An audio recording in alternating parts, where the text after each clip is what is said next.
This podcast contains descriptions of violence against children and adult language and is not suitable for all audiences. Listener discretion is advised.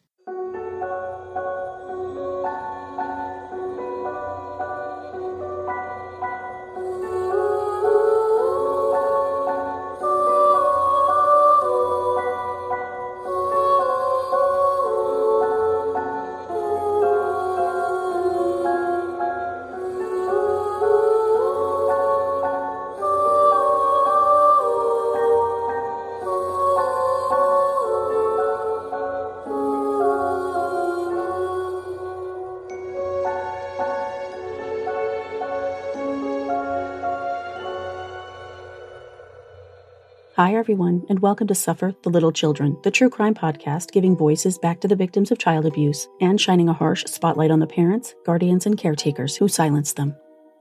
I'm your host, Lane, and this is episode 78, Blaise Sperle, Part 1. On the evening of September 14th, 2008, Jennifer Spoerl went out for the evening, leaving her two children at their home in Summerville, South Carolina, with her live-in boyfriend, Justin Hillerby. Jenn arrived home late and didn't check on her 22-month-old son, Blaise, until after 10 o'clock the following morning, when she found Blaise dead in his crib with dried blood on his face. Days later, after telling multiple versions of his story, Justin Hillerby was arrested and charged with Blaise's murder. In this episode, I'll tell you the story of a beautiful, blonde, blue-eyed boy who didn't live to see his second birthday thanks to the drunken rage of his mother's boyfriend. I'll also tell you the story of a mother who reportedly continues to make terrible decisions in regard to her children's safety, even after losing one of them in such a predictable, preventable way. This is part 1 of the heartbreaking story of Blaise Sperle. Before I get into Blaise's story, I'd like to give a shout out to my newest patrons, Emily R. from Portland, Oregon, and Stacy from Allen, Texas. Thank you both so much for your pledges, and thank you to all of my patrons.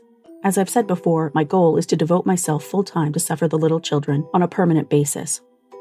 If having access to ad-free episodes would interest enough people, I'd be more than happy to add that to certain Patreon tier levels, so please let me know. Now, onto the subject of today's episode. Blaise is one of the first children whose story led to the creation of Suffer the Little Children blog, and later, this podcast. This sweet little blonde munchkin has had a piece of my heart for many years now, and I'm honored to be telling you his story.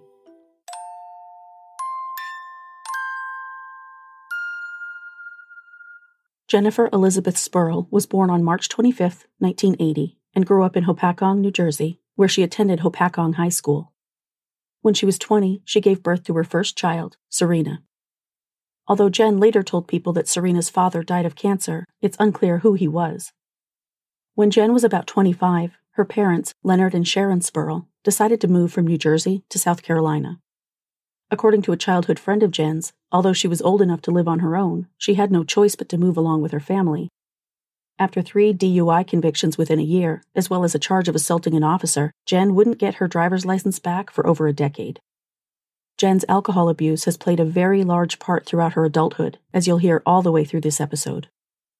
Leonard and Sharon moved their daughter and granddaughter into a house at 402 Dovetail Circle in Summerville, South Carolina, a small, tan-colored, single-story house in the Weatherstone subdivision. The older couple also bought themselves a home on Rundle Lane, just a few blocks away. Around the same time that Jenn, her parents, and her daughter made their interstate move, Jenn once again found out she was pregnant, and again, it's unclear who the father was. If she knew, she didn't disclose that information even to her closest friends. On November 11, 2006, Blaise Preston Sperle was born in Charleston, South Carolina. He was a sweet, chubby baby with big blue eyes and a head full of blonde hair. Blaise was a perfectly happy, healthy little boy who, by all accounts, had only one health concern, which was asthma. At some point, Jenn began dating a man named Justin Ryan Hillerby, who was born on June 13, 1981, stood about 5 feet 6 inches tall, and weighed around 140 pounds. Justin, who was a father of one, sported bleached blonde hair, parted in the middle, and a patchy mustache. He literally looked like a low-rent cartoon henchman and, appropriately, carried with him a criminal record dating all the way back to 1999, when he was arrested at the age of 18 on a misdemeanor charge of disorderly conduct. In the years following, according to the South Carolina State Law Enforcement Division, Justin was arrested on a variety of charges, including driving under the influence, violation of a city ordinance, public drunkenness more than once, possession of marijuana, failure to appear, another charge of disorderly conduct, and receiving stolen goods. Jenn moved Justin into the little house at 402 Dovetail Circle.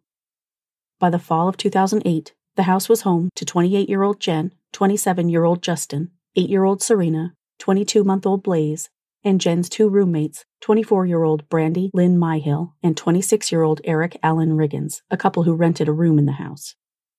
On the morning of Monday, September 15, 2008, Justin Hillerby placed an emergency call to Summerville 911. The following is a brief snippet of the call. Yes, I need an ambulance right away. 402 Dovetail Drive.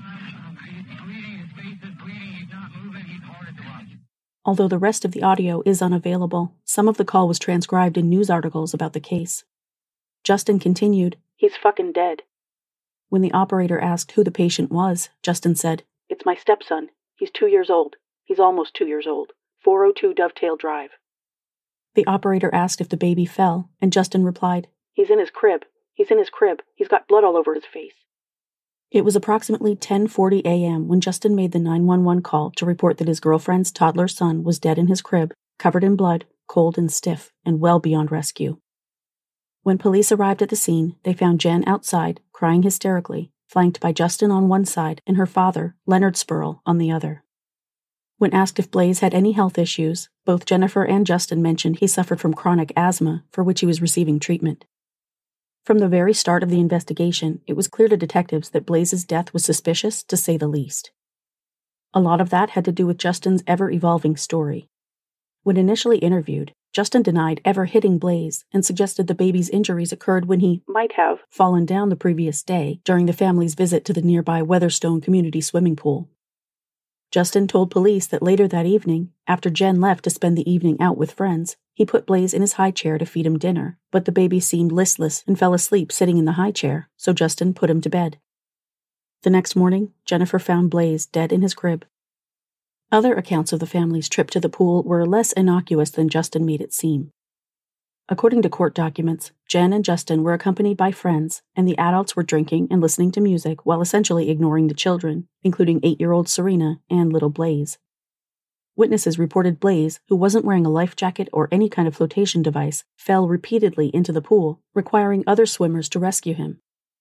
During one incident, a 16-year-old boy pulled Blaise out of the pool after he fell in.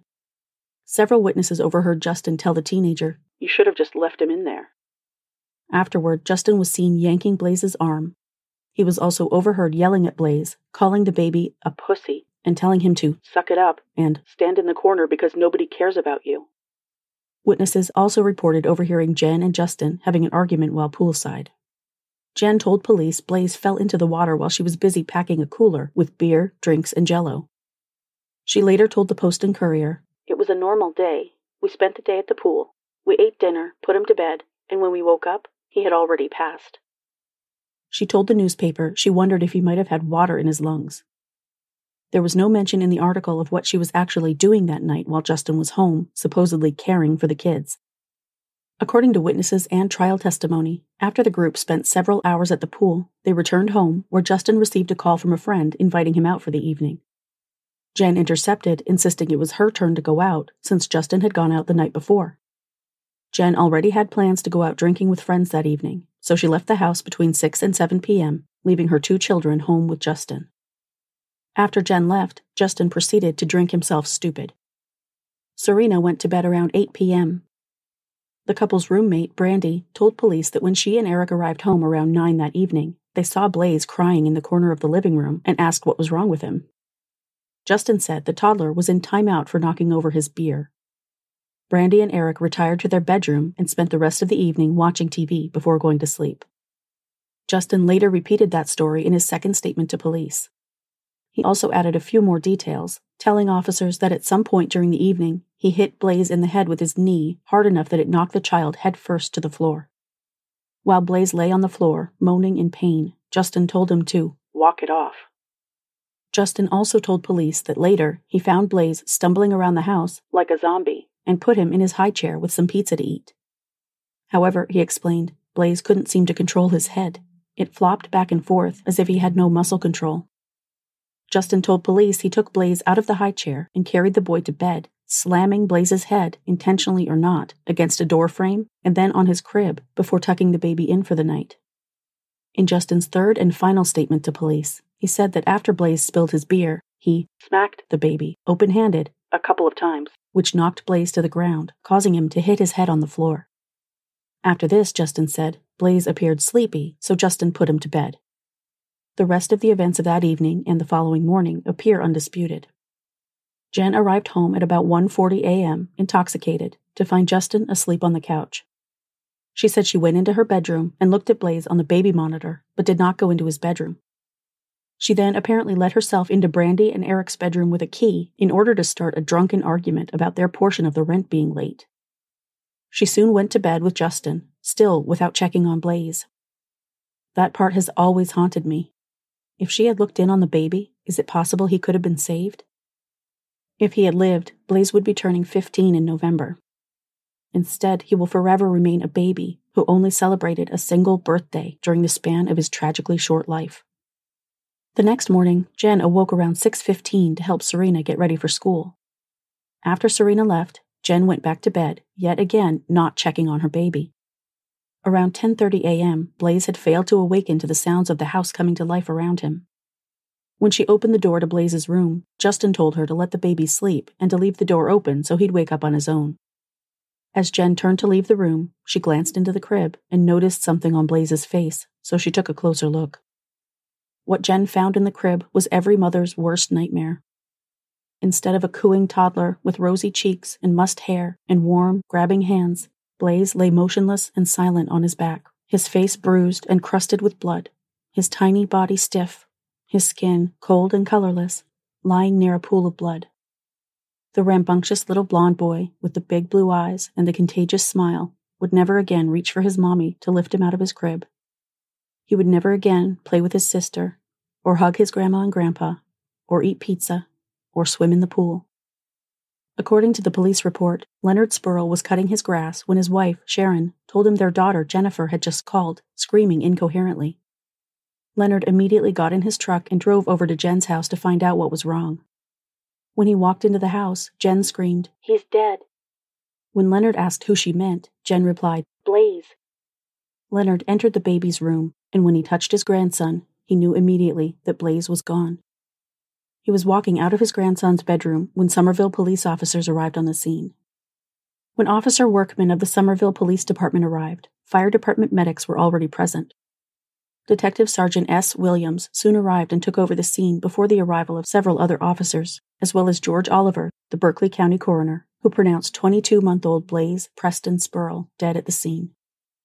According to the incident report, when first responders arrived at the home, they found Jenn, Justin, Leonard, Brandy, and Eric present. Jennifer was hysterically crying. The victim was identified as Blaise Preston Sperle, 11/11/06. Blaise was in his crib, lying on his back, and there was a pool of blood near his body. A supplementary report written by Officer L.K. Sloan added, "This officer was attempting to get the initial information and health history on the child. Jennifer was distraught, and I was asking Justin about any health issues the baby may have had. He stated that Blaise has asthma. I inquired about any other medical problems, and Justin advised that Blaise had a bruise on his face, as he pointed to the left side of his face. He stated that he thought Blaise might have fallen at the pool earlier. He went on to say that as he was feeding Blaise dinner, that he was falling asleep in the high chair, so he put him to bed. Per Ms. Myhill, Justin had the children at the pool earlier, and no one was home when she and Eric left around 6 p.m. to go to Logan's for dinner. When they returned home, Justin, Blaise, and Serena were at home, but Jennifer was gone. She advised that Blaise was in the living room, and he was crying. She stated that Justin told her Blaise knocked over his beer, and he had put him in the corner. Jennifer returned at 01:40 hours, intoxicated. She went in Brandy and Eric's room, fussing about late rent. Everyone went to bed, and Jennifer went to check on the baby at 10:45 a.m. She began yelling, waking Brandy and Eric, and they went in and saw the child lying in the crib. Authorities remained at the Dovetail Circle house until about 4 p.m. The same day, Sergeant Williams contacted the Berkeley County Department of Social Services. Officer Sloan went to Sangaree Intermediate School to take Serena into emergency protective custody, but Leonard had already picked up his granddaughter from school. When Jenn's parents were contacted, they returned Serena to school, where a DSS employee took Serena into protective custody. Justin Hillerby was arrested on September 17, 2008, on one count of homicide by child abuse and booked into the Berkeley County Jail. At his 4-minute-long bond hearing on Thursday, September 18th, Jenn sat several rows back, displaying no visible emotion. Justin had the colossal nerve to ask the judge if he could attend Blaise's funeral, scheduled for the coming weekend. Chief Municipal Judge Tom Finnegan, who denied Justin's bail, replied, "No, sir, I don't think you'll be bonded by then."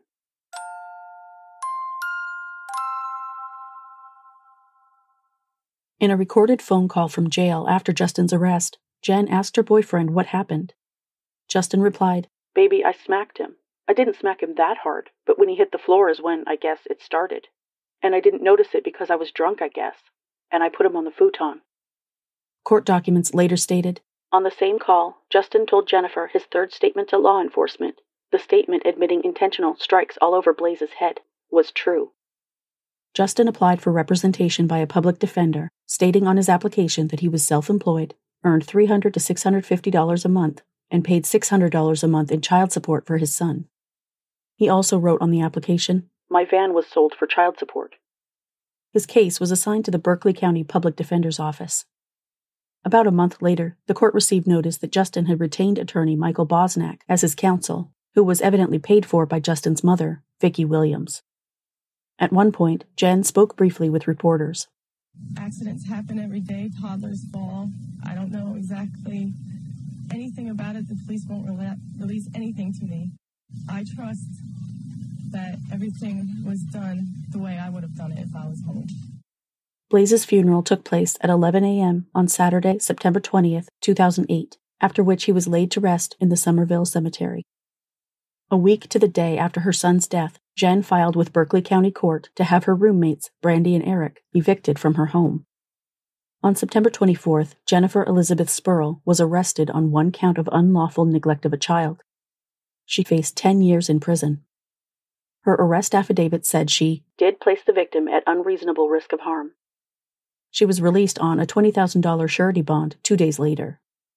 That wasn't Jenn's only legal trouble, however. At the time of her son's death, Jenn was already facing a simple assault charge over a fight she had with a woman named Melissa Georgioulis. Melissa, then aged 31, was the mother of Justin's son, and he was reportedly splitting his time between the two women, spending one night with one and the next night with the other. Back on May 29, 2008, Melissa and Justin were having a drink together at Dorchester Lane when Jenn stormed in, threw a drink on Justin, and punched Melissa in the nose. The Post-Courier reported that Jenn told the newspaper she had not one but 2 fights with Melissa, but did not want to talk about it.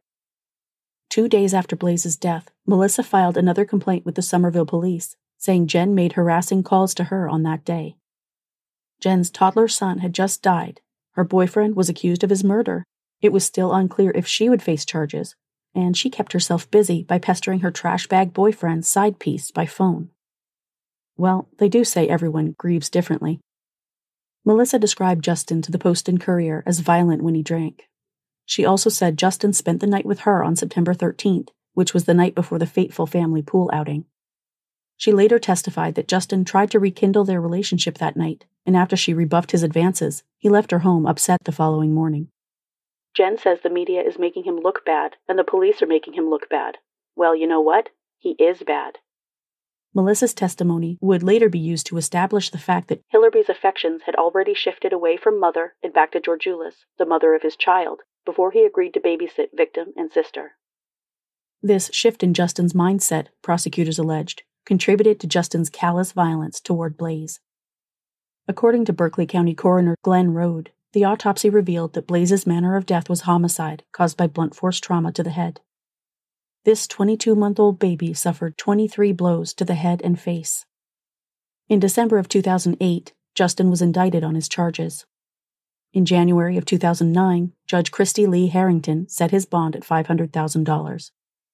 He was held in the Berkeley County Jail's protective custody unit because, according to court documents, other inmates had assaulted him after hearing a news report detailing his confession.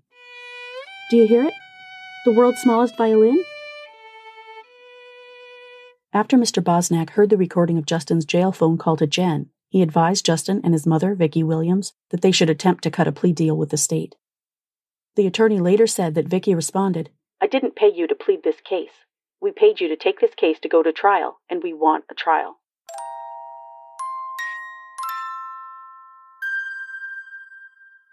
Justin Hillerby's murder trial began on February 22, 2010, 17 months after the death of 22-month-old Blaise Preston Sperle. Defense attorney Michael Bosnack told the jury that the case was built on false confessions, none of which was recorded. Referencing the fact that there was no blood evidence or DNA found implicating Justin, Bosnack insisted, "There's not one bit of physical evidence in this case that says Justin Hillerby did anything to this child." He hinted at the fact that there were 3 other adults living in the home who had the opportunity to hurt Blaise, saying, "The child was beaten. This was no accident. Somebody beat this child." Prosecutors countered that Justin's own words at the scene, in statements he gave to police, and during collect phone calls from jail to Jennifer, proved Justin alone was responsible for Blaise's death. Berkeley County Assistant Solicitor Ann M. Williams told the court that Justin told police his roommates had nothing to do with Blaise's death. She mentioned a tape of another phone call when Jenn told Justin she was being arrested, to which Justin responded, "For what? You didn't do anything." Sergeant Ray Dixon, polygraph examiner for Dorchester County Sheriff's Office, testified that Justin agreed to take a polygraph, but canceled. On the stand, Sergeant Dixon said, "He said he didn't want to take the test because he knew what happened." The sergeant added that Justin told him he might have shaken Blaise a little. Dr. Nicholas Vitalis, the forensic pathologist who performed Blaise's autopsy at the Medical University of South Carolina, told the court during direct examination that Blaise died of blunt force head trauma and that his death was ruled a homicide. According to Dr. Vitalis, he believed Blaise died anywhere from 2 to 12 hours before he was found in his crib. The doctor testified about the 23 injuries he found on Blaise's head, which included 12 bruises on his face, 2 scrapes on his face, and 9 injuries to his skull, which caused hemorrhaging in the baby's brain. According to a juror who wrote a blog post about her experience, around his eye were 4 marks that would correspond to knuckles on a hand. When asked what might have caused the injuries, Dr. Vitalis said he may have been hit with a book or a fist or pushed against something, causing his head to strike a doorway or a desk. It was the doctor's opinion that the multiple impact injuries could not have been caused by a fall or bumping into something while playing, stating that Blaise's injuries were more severe than normal wear and tear. He testified that Blaise would have appeared groggy or sleepy immediately after sustaining these head injuries. On cross-examination, Mr. Bosnack asked Dr. Vitalis about marks on Blaise's body seen in the autopsy photographs. These marks appeared to be small areas of circular discoloration on the baby's arms, legs, and torso. Initially, Dr. Vitalis testified he thought the marks were bruises, but when he cut into some of them, he found no fresh blood, which led him to believe the marks were caused either by a skin condition or by the storage of Blaise's body. 2 witnesses who were present during the September 14th pool incident were permitted by the court to testify to show Justin's intent toward Blaise. Brandon reported overhearing Hillerby comment that nobody cared about victim and mother should have left him in the swimming pool in water over his head. According to Courtney, Hillerby and mother ignored victim as he repeatedly jumped into the deep end of the swimming pool without his flotation devices. Courtney also heard Hillerby call victim a pussy and tell him to cry because nobody wanted him. On February 25, 2010, the 4th day of the trial, the jury was sent to deliberations. Shortly afterward, they requested to hear the recording of Justin's phone call to Jenn from jail, in which he admitted to smacking Blaise. 40 minutes later, the jury returned with a unanimous verdict: guilty of homicide by child abuse. Immediately after the trial ended, the sentencing hearing commenced. Prosecutor Ann Williams asked Circuit Judge Christy Harrington to impose the maximum penalty on the defendant, mentioning a phone call between Justin and Jenn in which Justin said he would spend the rest of his life making this up to Jenn. During the sentencing, Blaise's grandfather and Jennifer's father, Leonard Spoerl, spoke about how he and his wife Sharon moved from New Jersey to South Carolina, expecting to retire and spend a lot of time with their children and grandchildren. Justin's attorney asked the judge not to give him the maximum penalty so he could someday be reunited with his own son. Justin's mother, Vicki, was visiting from Guantanamo Bay, where she was stationed due to her position with Homeland Security. During her visit, she reportedly stayed at the home of Justin's ex-girlfriend, Melissa Georgioulis. At Justin's sentencing hearing, Vicki pleaded with the judge to take pity on her son, saying she knew he hadn't committed the crime. For his part, Justin maintained his innocence at the hearing, telling Judge Harrington, "I didn't do it. I don't have that mentality." Judge Harrington was unmoved by Justin's groveling, sentencing him to life in prison without parole. As the judge read the sentence, Blaise's grandmother, Sharon, shouted a triumphant, "Yes!" Her outburst startled the members of the jury who had chosen to remain for the sentencing, according to the blogger who served on the jury. On their way out of the courtroom, members of the Sperle family walked past some members of the jury and personally thanked them.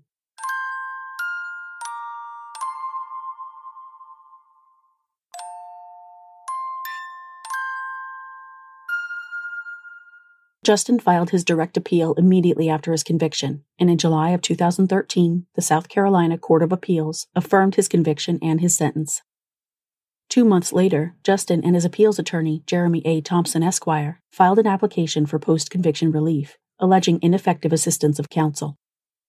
An evidentiary hearing in the matter took place in 2015, at which renowned forensic pathologist Dr. Michael Baden, who was, of course, qualified as an expert in forensic pathology, testified he reviewed the autopsy, crime scene photos, x-rays, and the trial testimony of Dr. Batalis.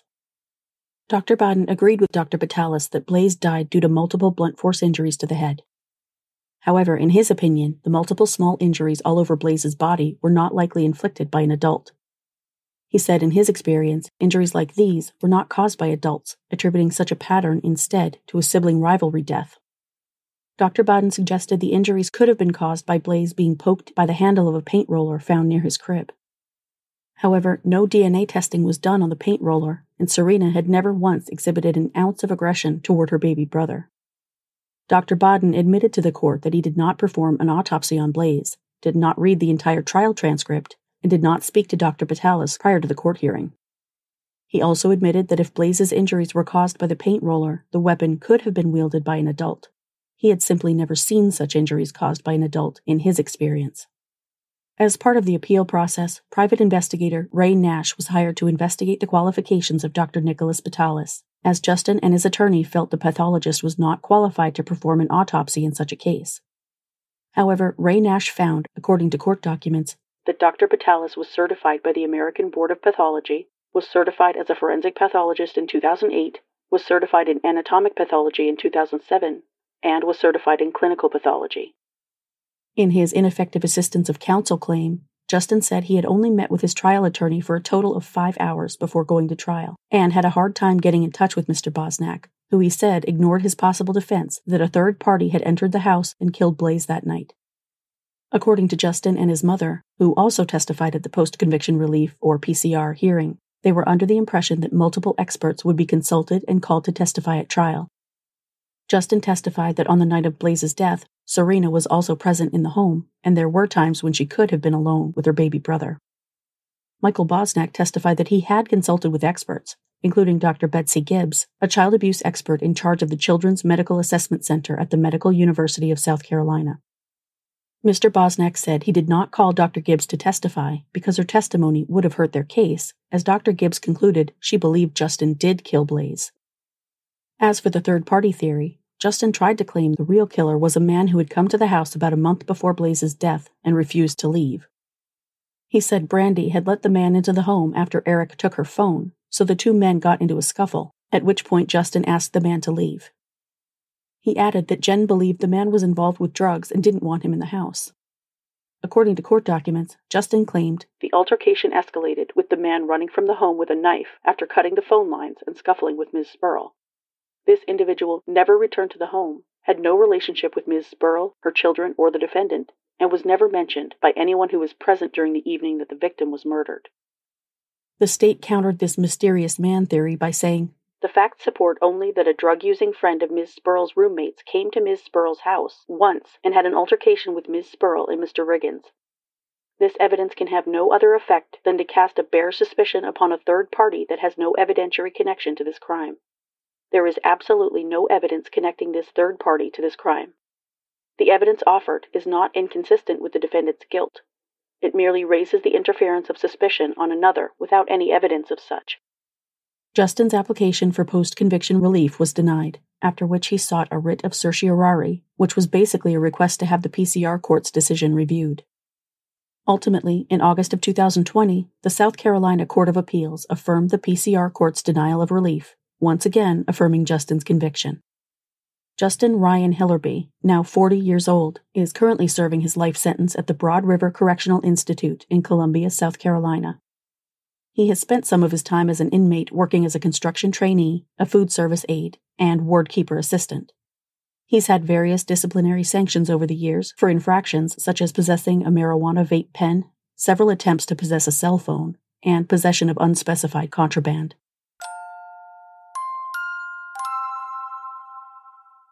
In the vast majority of cases I cover, I am staunchly against pointing fingers at innocent family members. I've taken to social media and defended many a mother against people willing to condemn her for leaving her baby with her boyfriend. It does no one any good to cast blame with the benefit of hindsight, unless, of course, the family member exhibited behavior that could be considered criminal or otherwise dangerous. Keep that in mind as I get into this segment. Jennifer Sperle, now 41 years old, still lives in the house where Blaise died, which is owned by her father, Leonard. Since Blaise's death, Jenn has given birth to 2 more sons, each with different fathers, bringing her to a grand total of 4 kids and 4 baby daddies. Her older son, who is about 6 years old and reportedly in the custody of his father, bears an extraordinary resemblance to Blaise. Her younger son will turn 1 at the end of this month. From what I understand, his father is also very involved in his life. In November of 2010, the prosecution decided not to pursue the charge of unlawful neglect of a child against Jennifer Spoerl, although the charge was marked as nolle pros with leave to restore.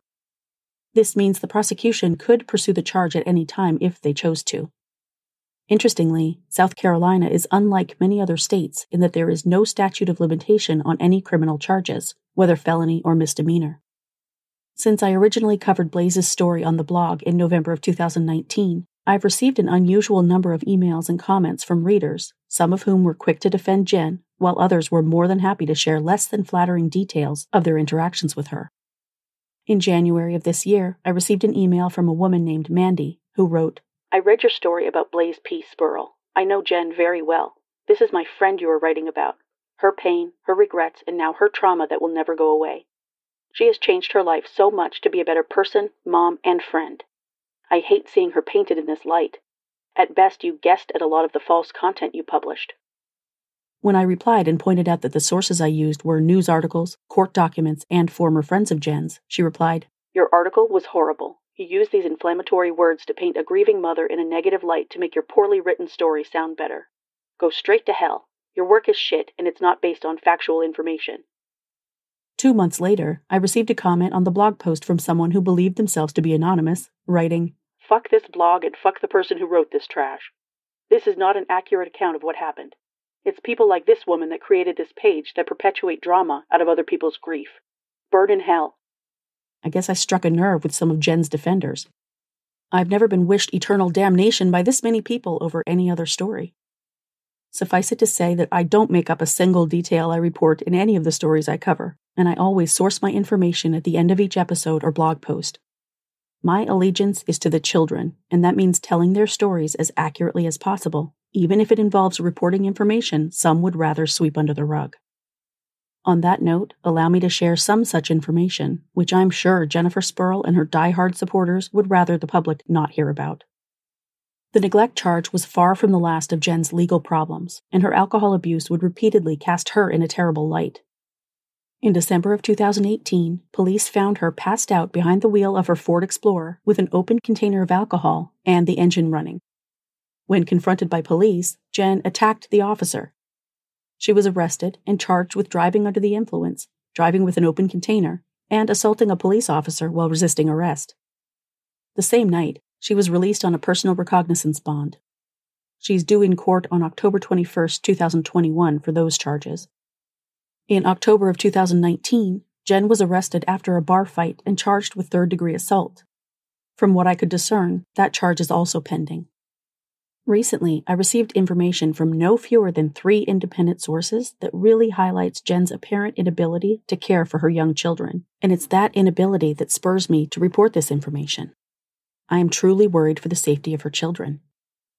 I had the opportunity to speak with a man named Matt, who dated Jenn and even lived with her for a while when her daughter was a teenager. Matt said he only learned about Blaise when he saw a photo of him in the house and asked Jenn about him. She told him her son was beaten to death by her ex-boyfriend, but she didn't go into detail and certainly didn't divulge that she was initially charged in connection with Blaise's death. Matt told me that while he lived with Jenn, she drank every day, a habit only made worse by her choice of employment, as she always worked at bars and restaurants where alcohol was readily available to her. One incident he disclosed was particularly horrifying. Jenn was out drinking that evening, he said, when he put his infant son to bed and went to sleep on the couch. At around 3 a.m., Jenn barreled through the front door, inebriated and yelling, "Where's Serena?" Of course, at that time of night, Serena was asleep in her own bed. Her bedroom door was locked, so Jenn forced her way into the room after nearly kicking the door down. She turned on the light, climbed on top of her daughter, and began beating the shit out of her, pulling Serena's hair and punching her own daughter as if engaged in a street fight. Hearing the commotion, Matt ran into the room and pulled Jenn off her daughter, who was understandably hysterical at this point. Jenn, Matt said, emerged with a handful of Serena's hair. He called Jenn's parents, who arrived and took their granddaughter back to their house. Jenn was arrested for that incident, although it's unclear if she was criminally charged. After that, Matt said, Jenn was often physically and verbally abusive to her teenage daughter, making Serena the target of any anger or frustration she felt. When Serena wasn't available to abuse, Jenn abused him instead. In one attack, Jenn threw empty whiskey bottles at him while he held his infant son. On the day he finally left, Jenn punched him in the face. On his way out the door, Matt called the police. Another of Jenn's former romantic partners claims Jenn was abusive to him as well, citing incidents in which she punched him and headbutted him. This next incident was reportedly captured in its entirety on security video. In November of 2020, when her youngest son was under 2 months old, Jenn stopped in at a bar where she used to work, the Ridgeville Roadhouse in Ridgeville, South Carolina. By that time, Jenn was known to bring the baby inside the bar with her, which she had started doing when he was just a few days old. There were multiple complaints from customers who reported seeing the baby at the back of the bar in his car seat while Jenn hung out and drank. For the record, smoking is allowed inside the bar. This time, when Jenn visited the Roadhouse, she opted to leave her helpless infant inside her unlocked, running vehicle while she went inside and drank for 2 to 3 hours. At around 1 a.m., Jenn brought the baby inside, laid him down on the bar, and continued doing shots over her own baby. After spending the entire evening throwing back shots of alcohol, Jenn bundled the baby into her car and drove home just before 2 a.m. When concerned bystanders reported the incident, police took a report, but inexplicably, Jenn was not charged. Multiple sources have told me that the Department of Social Services did investigate the incident, which, again, was filmed from start to finish on the bar's security cameras. The results of the DSS investigation are undisclosed. According to my sources, when the incident was reported to DSS, Jenn temporarily fled to another state, claiming she checked herself into a rehab facility, although it is unknown if she actually took part in any type of rehab program. Jenn continues to maintain that what happened to Blaise was not her fault because she wasn't there when he was injured. She has also told people that her past cannot hurt her. We can only hope her bad behavior will never lead to the harm of another one of her children. Serena is now 21 and lives far from South Carolina.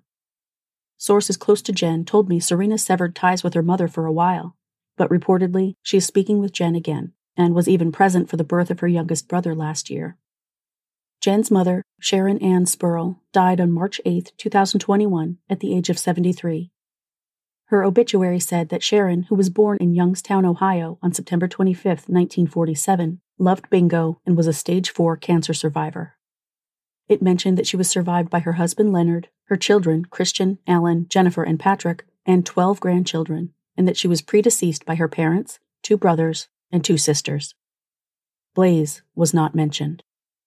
As I said before, Blaise's story is not only one of the cases that ultimately led to the creation of the blog and the podcast, but also one of the original reasons for my need to give voices to the children I feature here. Although I never met him, this smiley, blonde, blue-eyed boy will forever have a place in my heart. Rest in peace, Blaise. You deserved so much more. My sources for this episode were the Post and Courier, the Berkeley Observer, WLTX19, Legacy.com, Find a Grave, 5news.com, The Dreamin' Demon, This Is My Blog Attempt, the South Carolina Department of Corrections, Facebook, the Berkeley County 9th Judicial District Public Index System, court and police documents, and numerous acquaintances of Jennifer Spoerl. That's it for this week. Join me next week to hear my conversation with the prosecutor on Blaise's case, Berkeley County Deputy Solicitor Ann M. Williams.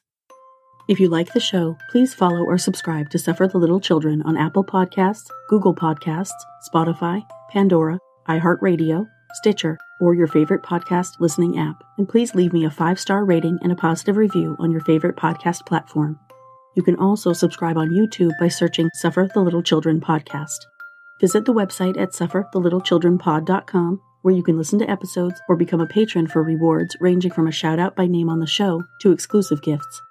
Follow the podcast on Facebook, Instagram, Tumblr, and Pinterest at Suffer the Little Children Pod, and on Twitter and TikTok at STLC Pod. View photos related to today's episode on Facebook and Instagram. For more stories like the one you heard today, visit sufferthelittlechildrenblog.com. This podcast is researched, written, hosted, edited, and produced by Lane. Intro theme music is by Dream Note Music, and all music for the show is licensed from audiojungle.net. Email tips, comments, questions, or case suggestions to sufferthelittlechildrenpod@gmail.com. For more information about preventing or reporting child abuse, visit childhelp.org or call your area's child abuse hotline. If you see something, say something. Until next week, bye everyone.